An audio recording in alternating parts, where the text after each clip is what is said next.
Hello friends, welcome to Gyansheel education. तो दोस्तों, important video है। तीन चीज़ें इस पे अपन बात करेंगे। पहला तो ये कि जो अपने क्वेश्चंस गलत है, टोटल 6 क्वेश्चन गलत है पूरे पेपर में, तो मैं सॉल्यूशन दूंगा एक एक क्वेश्चन का अच्छे से, तो आप रिप्रेजेंटेशन डाल सकते हो।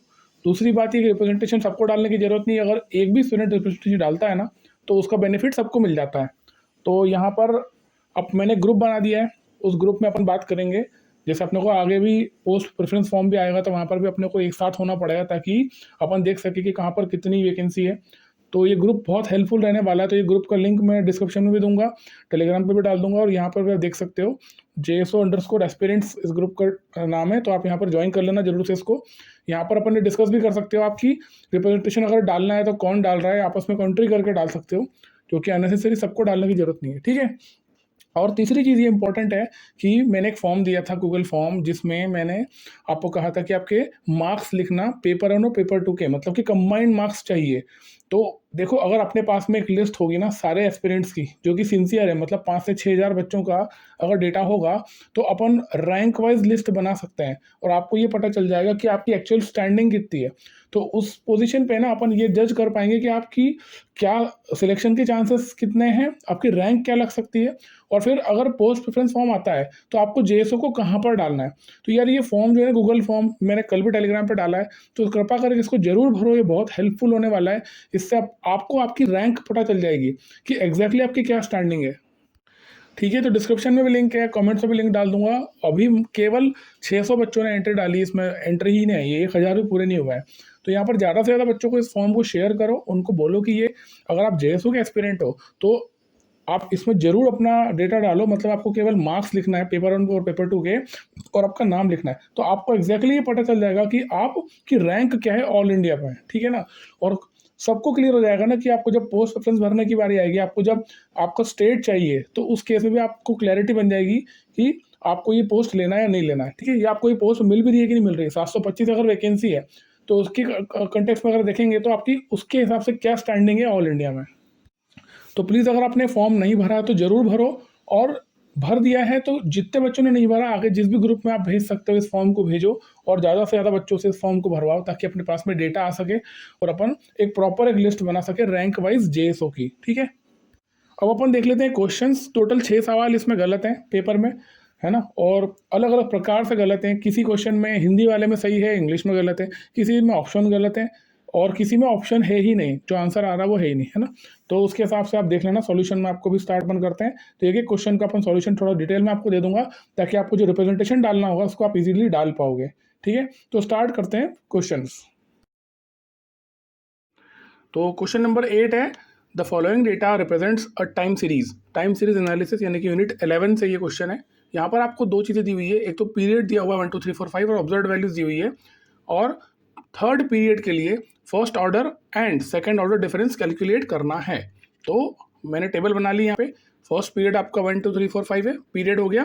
फिर ऑब्जर्व वैल्यू YT की वैल्यू क्या होगी, 150 140 160 170 180, ये आपको वैल्यूज दे रखी है। अब हम फर्स्ट ऑर्डर डिफरेंस और सेकेंड ऑर्डर डिफरेंस का फॉर्मूला यूज करेंगे। तो फर्स्ट ऑर्डर का क्या होगा, delta YT is equal to YT minus YT minus 1।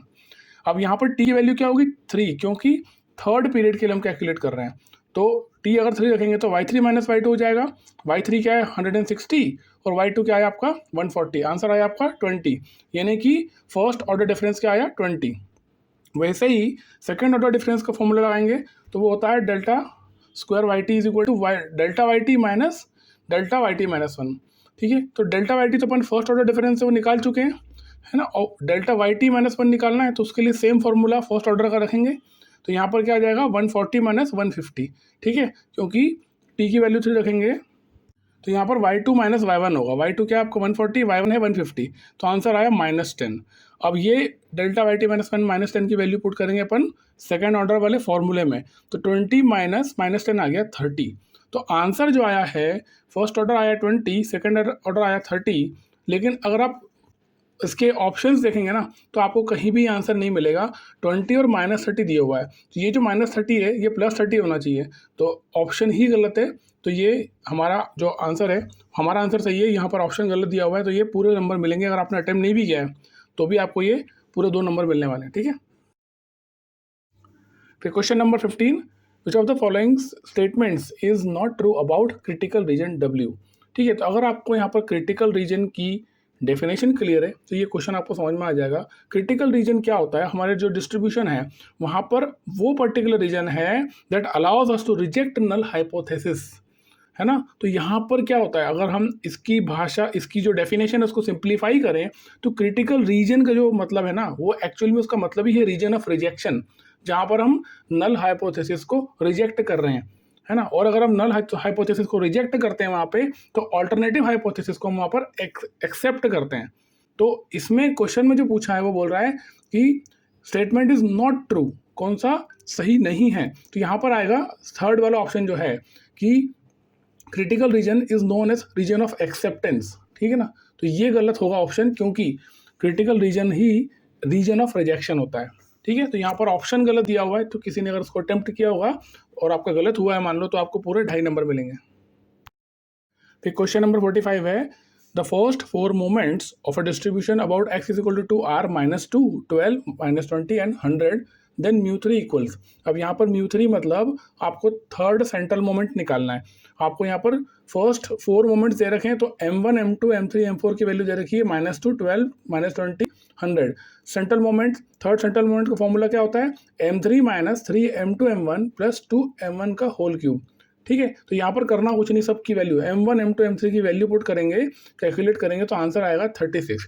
लेकिन 36 ऑप्शन में है ही नहीं, क्योंकि ये मुझे लगता है 26 जो है ना, ये 36 टाइप करना चाह रहे होंगे, 36 कर रहे होंगे और 26 हो गया होगा, तो यहाँ पर भी ऑप्शन ही नहीं है हमारे क्वेश्चन में।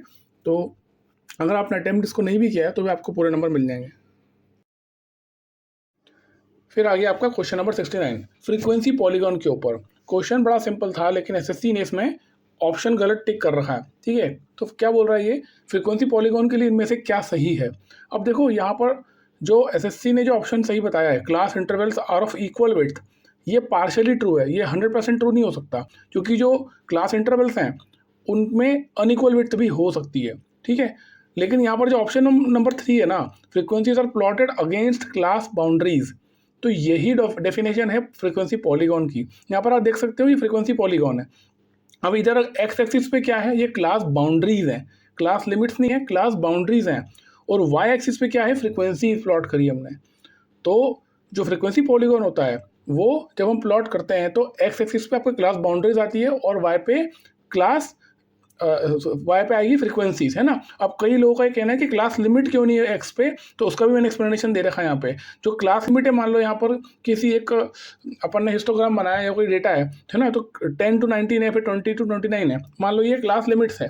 तो यहाँ पर अगर आप देखोगे ना तो अपर लिमिट 10 है, लोअर लिमिट 19 है, फिर अपर लिमिट 20, लोअर लिमिट 29 है ना। तो यहाँ पर आप देखोगे तो ये बाउंड्रीज नहीं है। जब भी आप फ्रीक्वेंसी पॉलीगॉन बना रहे हो तो ये कंटिन्यूस होता है, तो ये यहाँ पर जो गैप है आपको भरना होगी। ठीक है ना, तो जो बाउंड्रीज होंगी वो क्या होगी, 9.5, 19.5, 29.5।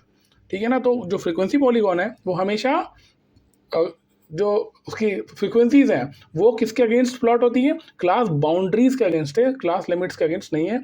और ये वाला जो पहला ऑप्शन है ये भी पार्शियली ट्रू है, तो इस क्वेश्चन का जो आंसर है वो 3 होगा, frequencies are plotted against class boundaries. फिर क्वेश्चन है what is the main assumption of the ratio to moving averages method. Ratio to moving averages method क्या होती है और उसका मेन एजम्पशन क्या होता है। देखो यहाँ पर ratio to moving averages method का हम यूज़ कब करते हैं, जो भी हमारी टाइम सीरीज होती है उसको उसके कंपोनेंट्स, जैसे कि ट्रेंड, सीजन, साइक्लिकल वेरिएशन या रैंडम वेरिएशन, है ना, तो ये जो कंपोनेंट्स होते हैं उन कंपोनेंट्स में को डिकम्पोज करने के लिए हम यूज़ करते हैं ratio to moving averages method. तो इस केस में हमेशा मल्टीप्लिकेटिव मॉडल फॉलो होगा, ना कि एडिटिव मॉडल। तो यहाँ पर जो ऑप्शन दिया हुआ है ना, ऑप्शन 1 वो गलत है, सही आंसर इसका होगा सीजनल इफेक्ट्स आर मल्टीप्लिकेटिव। अब अगला क्वेश्चन है let x and y be two independent Poisson variates with rate 5 and 10 respectively, then the e x y is equal to 2 is equal to क्या होगा। अब देखो यहाँ पर ये जो एक्सपेक्टेशन है ये गलत लिखा हुआ है। जो आप हिंदी वाला देखेंगे, ये जो क्वेश्चन है ये इंग्लिश में है, इसी क्वेश्चन को अगर आप हिंदी में देखेंगे तो यहाँ पर उसमें ऐसा लिखा हुआ है, कंडीशनल एक्सपेक्टेशन लिखा हुआ है, e x by y is equal to 2। ठीक है, तो अगर e x y is equal to 2 से आप सॉल्व करोगे ना तो बहुत ही कॉम्प्लिकेटेड आंसर आ रहा है। और अगर अपन इससे करते हैं, कंडीशनल एक्सपेक्टेशन से अगर सॉल्व कर रहे हैं, तो ये जो करेक्ट आंसर 5 है ये आ रहा है। ठीक है, तो यहाँ पर देखो क्वेश्चन क्या बोल रहा है, X and Y are independent Poisson random variables, है ना, तो दोनों इंडिपेंडेंट है और लैम्डा एक्स और लैम्डा वाई की वैल्यू दे रखी है 5 और 10। अब अगर ये इंडिपेंडेंट वर्ड बोल रहा है तो जो कंडीशन एक्सपेक्टेशन है उसका कोई मतलब रहा ही नहीं है। मतलब कि जो एक्स का डिस्ट्रीब्यूशन है ना, वो वाई के ऊपर डिपेंडेंट नहीं है। तो हम ये कह सकते हैं कि a x y e x given y is equal to 2 जो है, इसको हम ई एक्स लिख सकते हैं। और ई एक्स की वैल्यू क्या है, लेमडा एक्स दे रखा है 5, है ना, और 5 अगर ई एक्स होगा तो जो हमें पूछा गया क्वेश्चन में e x given y is equal to 2 is क्या हो जाएगा, 5 हो जाएगा। ठीक है ना, पर यहाँ पर बस एक ही चीज़ है, ऑप्शन तो सही दे रखा है लेकिन क्वेश्चन में ये गलती है, छोटी सी मिस्टेक है कि यहाँ पर ये ई एक्स गिवन वाई जो होगा ना वो होगा जो हिंदी वाले में सही है, इंग्लिश वाले में गलत है। तो इसमें भी अपन रिप्रेजेंटेशन डाल सकते हैं।